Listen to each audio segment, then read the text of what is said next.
Hi there everybody, my name is Kate and welcome to my channel, Trinergy Awakens Naturally. We're on the road again. Been on the road a lot, man. Just coming out of a hike and had some beautiful insights while I was there.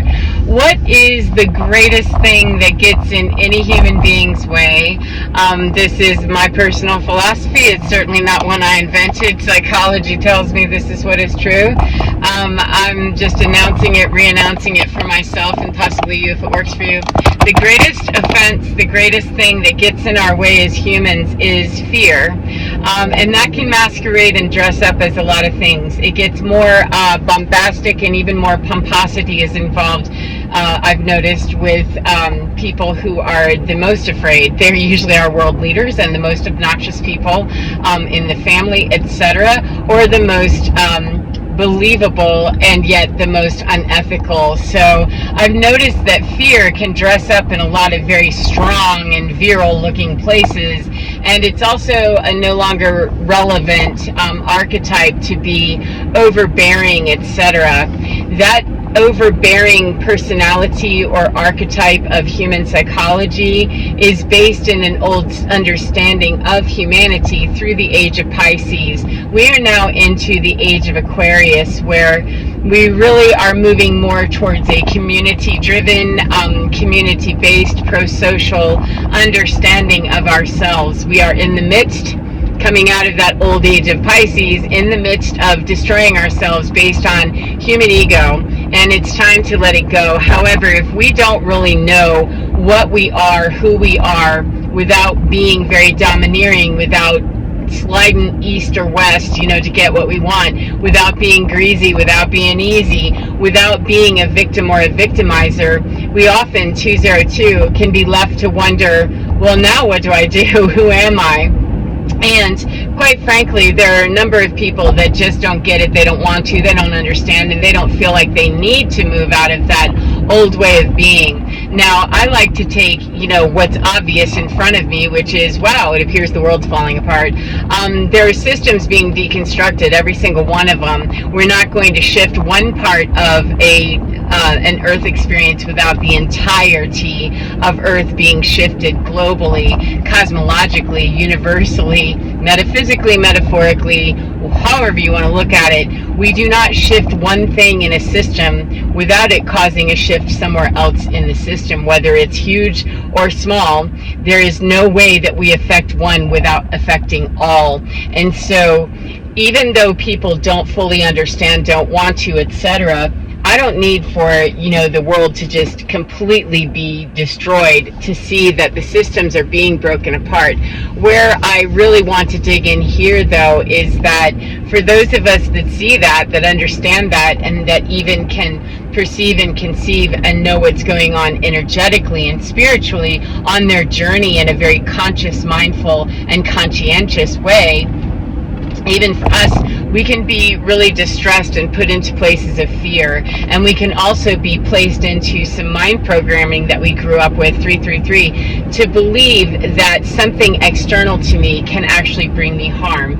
Now, I don't want to foofanize or floof up or bullshit anybody into believing that I do not experience pain. I've transcended it.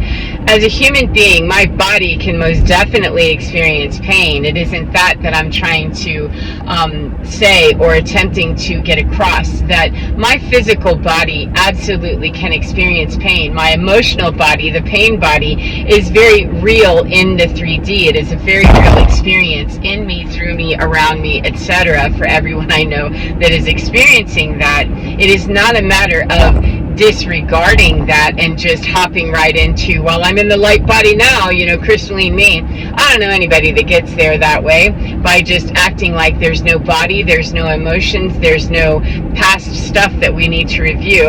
I don't know anybody that gets there that way, righteously or rightfully. However, it does begin the journey to at least acknowledge that we have something else that we can do, that we have the ability to hop out of those fear points, to move out of them microscopically if that's what it takes, macroscopically if that's what we can do, wherever, however we can do that. However, it ultimately comes down to the pain body, the physical body, is something to be transformed and alchemized through the mind, which will which will make our experience of the physicality tack in differently, will track in differently, and we will experience it differently. However, we do not transcend without transcending our fear first, and the separation from source was the initial source of our fear implementation. That when we're born into the world, we automatically understand ourselves as separate from the source from which we came before mother and father ever came together biologically to conceive our body. We already understand we've been separated from our OG source, our original source, the sourcing cosmologically of me and my energy, my energetic stamp, and my frequency. We already understand that at the soul level. Whatever agreement we may or may not have made before we got here, I'm not getting into that. I'm simply saying that we understand that at a soul level when we are biologically incarnated here, that whatever I was before I got here, I already don't understand that, and I'm starting as a human, brand new package, right out of the package, and I'm taking in the data and all of the ignorance, the blindness, and the unwokedness, or whatever we call that, our unawakened parentage that were bred, all of the people, the lineage, the ancient knowledge that was tapped out, and the ignorance that was tapped in by going through dark ages to evolve into something else beyond the age of Pisces. And we have to work very consciously, very mindfully, and very conscientiously to a different end if we want to transcend beyond our human body, beyond the pain, beyond the emotional body, beyond the pain body of the emotions, beyond all of that.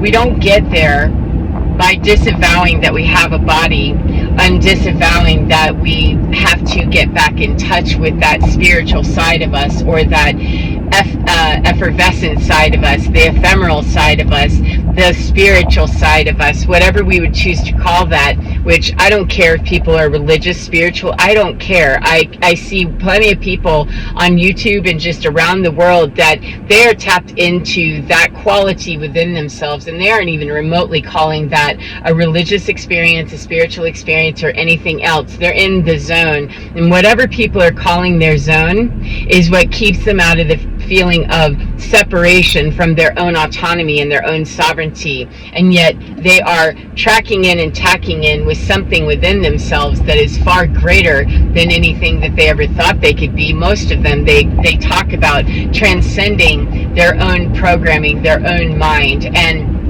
that is really what it is that how do I get past the fear of me, the fear that's in me, the fear that other people have implanted in me? How do I transcend that and move beyond that and get out of the me to get back to me in all of these paradoxes of what it is to be a human being, a body wearing a soul wearing a body, a spiritual being having a physical experience, and rightfully so, a physical body having a spiritual experience. We oftentimes just want to get out of the pain and out of the emotional distress and the fear, and we really want to believe that there isn't any value in understanding the human experience is quite raw, it's quite fearful, it's quite angry, it's quite nauseous, it's quite a lot of things. It's been disrupted and absolutely just destroyed in many, many ways, that people's lives were ended violently, and karma,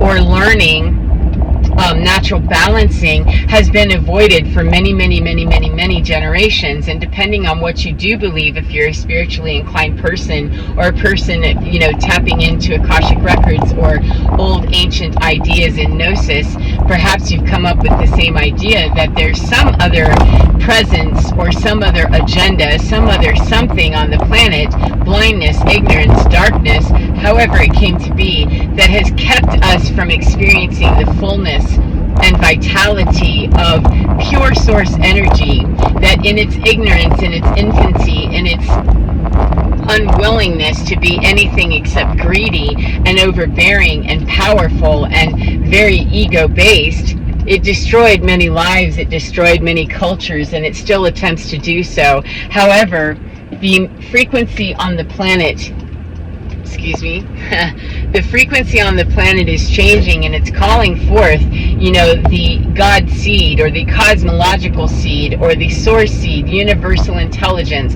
whatever you call all that.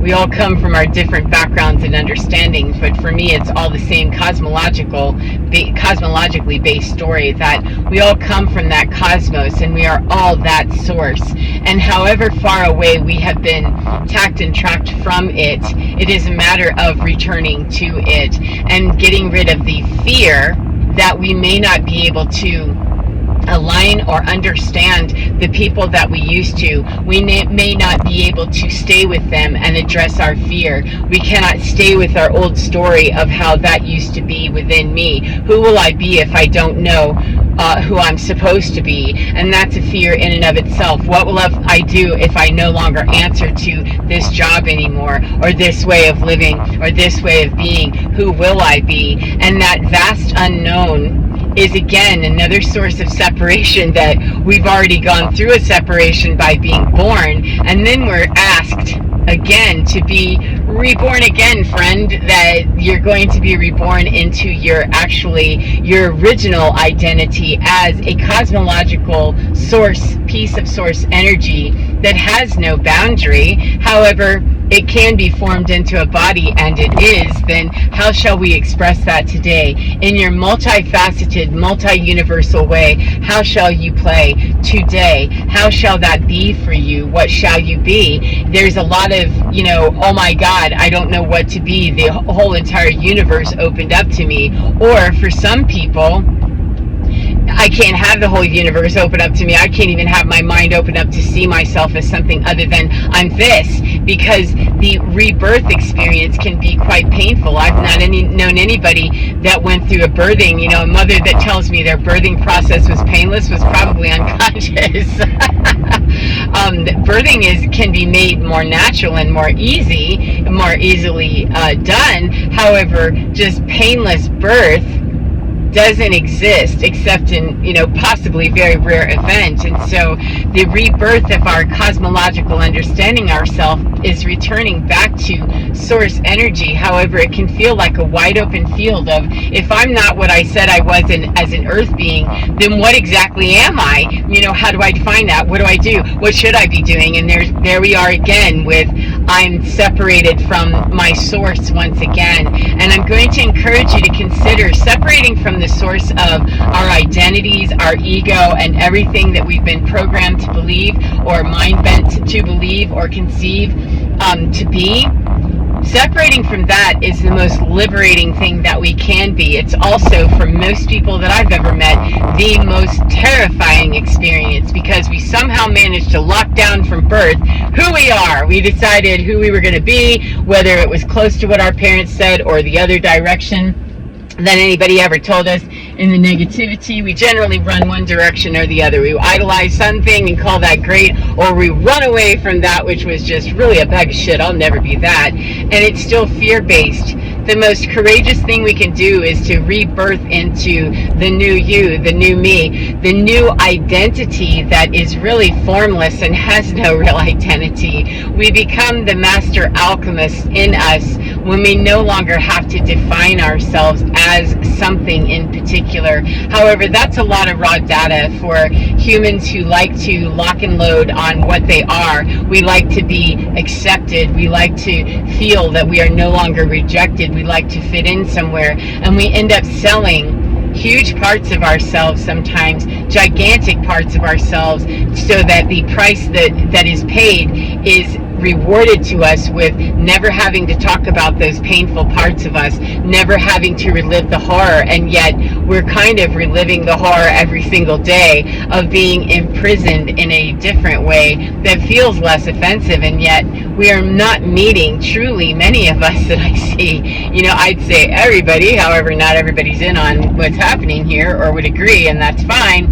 However, many of us don't understand our multidimensionality, or what we could be expressing of ourselves if we allowed ourselves to be free of the fear of what are we going to be right here? How do I define myself? I like to move around my world with all kinds of latitude and gratitude for being here and for being able to redefine myself many, many, many times, and to be a master magician, if you will, to, create something new for me, not for somebody else, not to entertain someone else, to entertain me. What new magical skill can I create within me to move past the fear that I'm feeling within me? What can I do today to transform me, to move past whatever identity is trying to lock me down and prove to me that I have to be seen this way? I need to be accepted this way. By whom? And why? Why is that important? And believe me,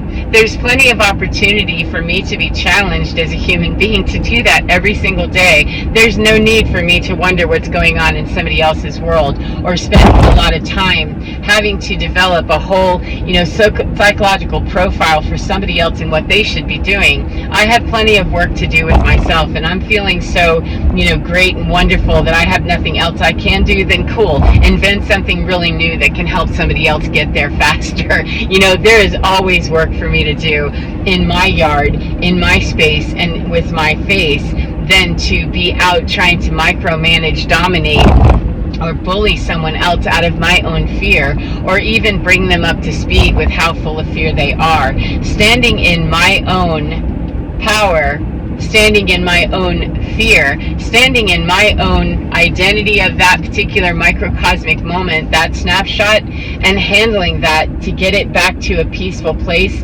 makes me more graceful and more able to handle when people's ugly jumps up, rears up, and decides it wants to demand my attention of it, or to it, for its benefit. I don't look to feed my ego, and I certainly don't look to feed anybody else's ego either. And fear is the greatest motivator for why we want people to do exactly that, because we need the validation. If we don't have that, if we don't have the jersey with the name on it of who's going to tell us what we are, then what do we do instead? And I'm going to encourage you, if this is resonating with you at all, to start redefining for yourself where it is that you start defining yourself. Look at those labels. 1717 is 88, infinity, yes. Look at those ways that you define yourself. Look at those reasons why you define yourself, and more than actually picking apart the labels themselves, perhaps pick apart what is the scaffolding of what took me to believe that I needed a label to begin with. What made me believe? What part of my programming of me, what part of my subliminal me, my subconscious me, the darkest, lightest parts of me have decided that that is what I have to be? So anyway, I'm going to leave it at that. I hope that you are well and enjoying your day, no matter what part of the day you're in. And remember to get within your skin, because you're divine. It is absolutely free. It is sovereign, and is absolutely fine, and will show you how to redefine into the defineless, the formless, to live in the paradox of having an identity and no identity all at once. Take care of yourselves, as I said, and get within your skin, because that divine, it's delicious. It's absolutely fine. Take care, and I'll see you again next time. Mwah. Bye, friends.